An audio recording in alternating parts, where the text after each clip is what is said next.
Untuk sementara ini kan Fed Funds Rate di 1,75% ya, dan dengan tingginya inflasi di bulan Juni di kisaran 9%, sangat mungkin Fed Funds Rate akan naik kira-kira 75 basis points, jadi naik ke 2,5%, dan market ya, pasar memperkirakan kenaikan ini akan terus sampai ke arah 3% di akhir tahun ini, dan tahun depan akan naik 50 basis points. Jadi Fed Funds Rate di pertengahan tahun depan di kisaran 3,5% ya. Bahkan ada beberapa analis yang memperkirakan akan naik ke arah 4%. Namun ya, kalau kita melihat kalaupun Fed Funds Rate naik ke arah 4%, ya, level ini masih jauh di bawah level sebelum krisis finansial global di tahun 2008 ya, di mana sebelum krisis finansial global Fed Funds Rate itu ada di kisaran 6 sampai 6,5%. Ya, jadi kalaupun suku bunga global naiknya tidak akan setajam apa yang dikhawatirkan. Ada beberapa alasan, karena kalau kita melihat harga komoditas, harga minyak sudah mulai turun ya, dan selama perang di Ukraina ini tidak meluas dan tidak tereskalasi menjadi perang yang lebih intens ya, dengan penggunaan senjata pemusnah massal, maka kekhawatiran investor global itu bisa pelan-pelan lebih kecil ya, walaupun tentunya masih ada risiko resesi, walaupun kembali lagi tidak ada yang memperkirakan ekonomi dunia ini akan kontraksi seperti di tahun 2020 atau di tahun 2000. Oke, Pak Fauzi, meskipun tidak mengkhawatirkan yang diperkirakan oleh pasar, namun bisa dikatakan kenaikan 75 basis poin ini bisa dikatakan cukup agresif. Lalu seperti apa nanti dampaknya terhadap pasar keuangan khususnya SBN dan juga rupiah?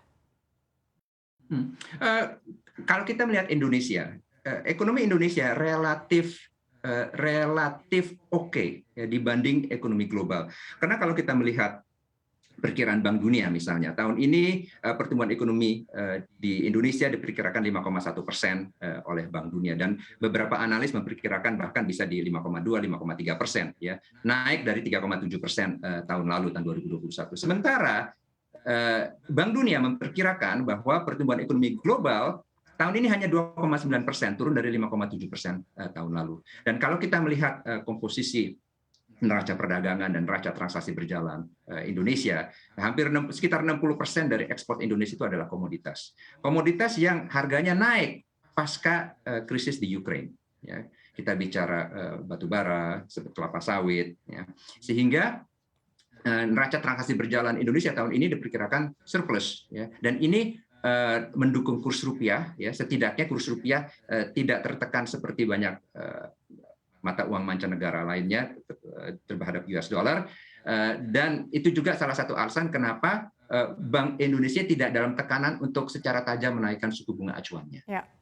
Pak Fauzi, tapi dibandingkan dengan negara-negara peers kita di ASEAN, sebetulnya seberapa besar sih daya tarik pasar keuangan kita begitu Pak? Apalagi sebetulnya Bank Indonesia ini tidak ikut-ikutan merespons kenaikan suku bunga acuan seperti yang dilakukan oleh negara-negara maju.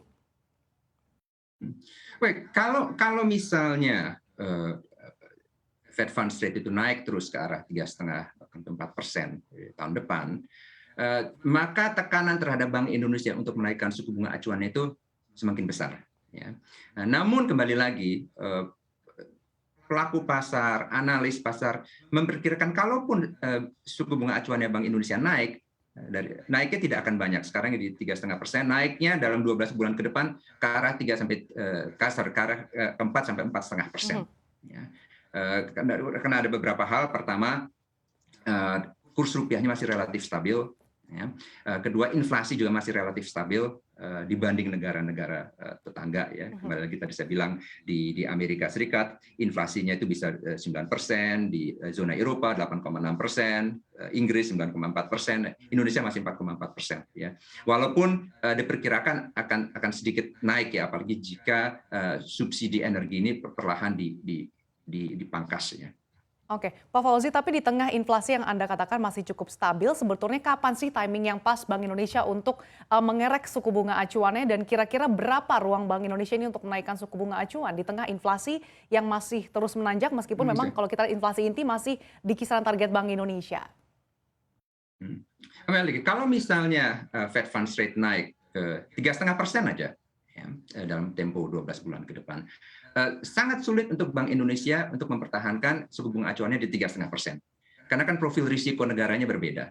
Ya. Sehingga asumsi pelaku pasar biasanya itu adalah selisih suku bunga antara Fed Funds Rate dan suku bunga acuannya Bank Indonesia itu kira-kira 100 basis points. Jadi kalau misalnya Fed Funds Rate naik ke arah 3,5%, BI rate diperkirakan bisa naik ke 4,5%. Ya. Dan kembali lagi dengan asumsi inflasi di Indonesia tidak melebihi 4,5% di akhir tahun ini. Ya. Dan kalau kita melihat ya, kalau misalnya keadaan ekonomi, khususnya keadaan pasar finansial itu membaik, ya, jika konflik di Ukraina ini tidak meluas, hanya terkonten di Ukraina saja dan tidak ada penggunaan senjata musnah massal, ya, misalnya bom nuklir dan lain-lain, maka kekhawatiran investor perlahan-lahan akan menurun.